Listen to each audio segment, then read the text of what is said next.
윤건영 의원님 질의해 주시기 바랍니다. 네, 서울 구로울의 윤건영입니다.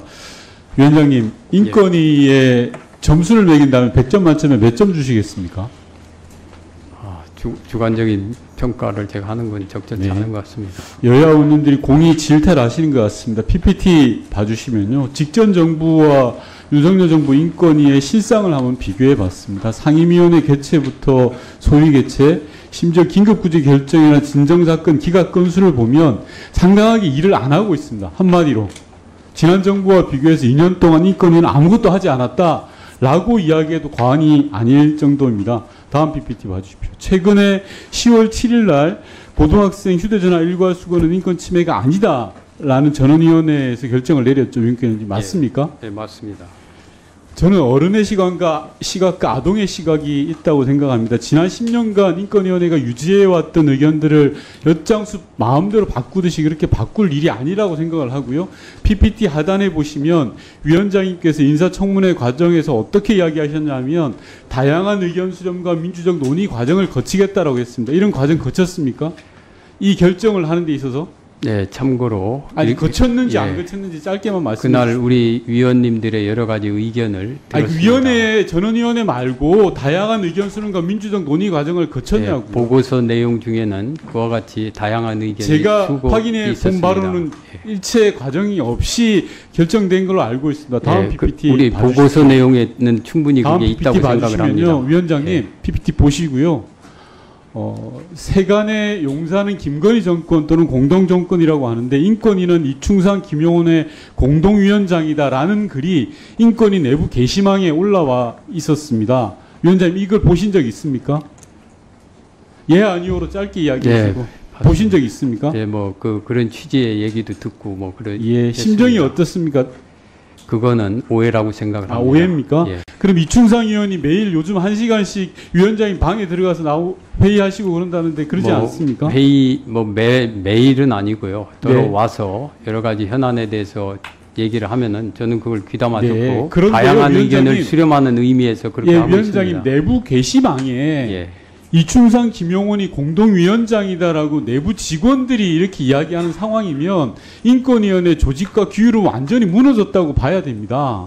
이걸 바로 세우는 게 위원장님의 역할이고 해야 될 몫이에요. 그런데 지금도 이충상 김용원 두 상임위원한테 휘둘리고 있다는 지적을 받고 있잖아요. 전혀 그런 문제의식을 못 느끼는 것 같고요.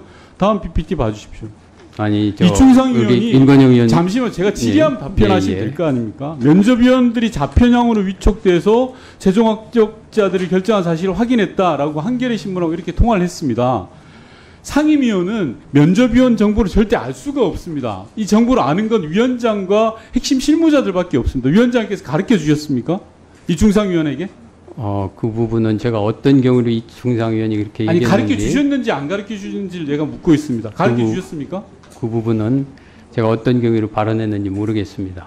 아니 이게 가르쳐 주셨냐고요? 안 가르쳐 주셨냐고 이충상 위원한테 면접위원 정보를 누군가 가르쳐 줬으니까 옆에 앉아 계신 이충상 위원이 아실 거 아니에요. 가르쳐 주셨죠? 구체적인 이름을 제가 말한 건 아니에요. 그러니까 가르쳐 주신 거잖아요. 그게 말이 됩니까? 아니 그렇게 가르쳐 준 건 아닙니다. 가르쳐 주셨으니까 이충상 위원이 아는 거 아니에요. 이 정보를 아는 건 위원장하고 핵심 실무자밖에 없어요. 실무자들이 이충상 위원한테 알려드리겠습니까? 자기 목이 날아가는데 위원장께서 이렇게 운영을 하시니까 인권위가 엉망이다라고 여야에서 공통의 목소리가 나오는 겁니다. 다음 PPT 봐주십시오.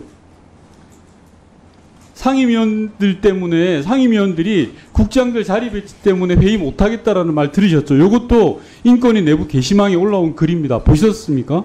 그거는 제가 회의 중에도 그런 발언을 했습니다. 그런 조직이 가당치나 합니까? 대한민국의 공조직이. 그거는 제가 질의할 때 나중에 왜 그러냐면 일문일답이 돼야지 나중에 말씀을 드릴 수 있습니다. 제가 충분히 시간 드릴 테니까. 그리고 위원장한테 허락을 받아서 하시고요. 인권위 내부 게시망에 이런 글도 돌아다닙니다. 인권위라는 걸 숨기고 다녀야 될 판이다라고 이야기를 합니다. 이런 조직에 지금 위원장님은 수장이세요. 그런데 그 수장으로서 아무런 역할을 안 하고 계세요. 조금 전에 제가 말씀드렸던 것처럼 심지어 이충상 위원에게 절대 줘서는 안 될 개인 정보, 면접위원들 정보까지 주고 계세요. 이게 제대로 된 겁니까? 저는 아무리 100번, 1000번 생각해도 위원장님의 책임이 많다라고 생각합니다. 이걸 어떻게 책임을 피하겠어요? 그리고 1분만 주시면 마무리하겠습니다. 1분 주세요. 다음 PPT 봐주시면요. 국제기구에서 우리 대한민국 인권위와 관련해서 유엔이 공고하는 인권 기준에 소퇴하는 것 같아서 유감이다라고 최근에 이야기를 했습니다. 그리고 위원장께서는 불과 몇 달 전에 이 자리에서 청문회 과정에서 인권위를 제대로 이끌어 가시겠다라고 했습니다. 근데 지금 위원장으로 취임하신 지 석 달이 지나가고 있습니다. 하나도 바뀌지 않으셨어요. 제가 마지막 PPT에 인권이라는 법, 국가인권위법 제2조 1항을 담은 이유가 있습니다. 위원장께서는 이 항목을 가슴 깊이 새기시고 단 한 시도 놓치면 안 돼요. 그런데 지금 인권위가 가는 길을 보면 정반대의 길을 가세요. 위원장하러 뭐하러 거기 계십니까? 그런 걸 바로 잡으려고 가시는 건데요. 예, 방금 말씀드렸듯이 인권위가 제가 오기 전서부터 몇 달 전서부터 제대로 작동을 못한 건 사실입니다. 그래서 그런 문제를 우리 국민들의 인권 신장을 위해서 하나하나 고민하면서 다양한 의견을 수렴하면서 지금 해결하도록 노력하고 있습니다. 정말 저도 너무 어렵습니다. 이게 그냥 그 국회보다도 더 막 의견 대립이 어떤 때는 심하게 대립을 하기도 하고 그런 과정에서 의견을 통합하고 어떻게 하면은 정말 의견들을 서로 합치할 수 있는지 고민하면서 지금 운영을 하고 있습니다. 물론 지금 그 과정이기 때문에 어떤 면에서는 불합리하게 보일 수도 있고 어떤 면에서는 많이 미흡하다고 느끼실 수도 있을 겁니다. 그렇지만 조금 더 여러분 의원님께서 좀 지켜봐 주시기 바랍니다. 예, 윤건영 의원님 수고하셨습니다. 다음은 윤종근 의원님 질의해 주시기 바랍니다.